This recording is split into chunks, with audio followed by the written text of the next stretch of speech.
papa अजान हो गई है, उठिए jógal नमाज पढ़ wax लीजिए। julli jot na हाँ हाँ waaw जा waaw मुझे मत सिखा पढ़ लो demal पहले demal नमाज।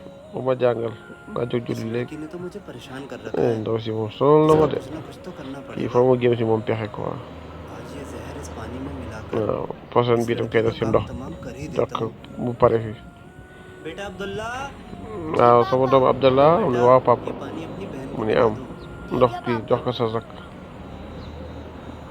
पापा अब्दुल्ला papa Abdallah क्या हुआ बेटा? lan la पापा। doom papa अरे बहन तो नमाज ah पढ़ रही है, sama चलो rakk ये de moom mi पानी ngi बहन julli को ले दो। ndox mi xaaral naan ko man bokk क्या हुआ मेरे भाई को? lu dal या sama अल्लाह rakk ji मेरे भाई की हिफाजत कर। yàlla aaral sama rakk या अल्लाह तेरा bi yàlla शुक्र है तूने आज jërëjëf मुझे मेरी बेटी के जरिए नमाज की sa अहमियत wan nga समझा ma दी। julli ngeen julli si sama doom jazakallahu xeyran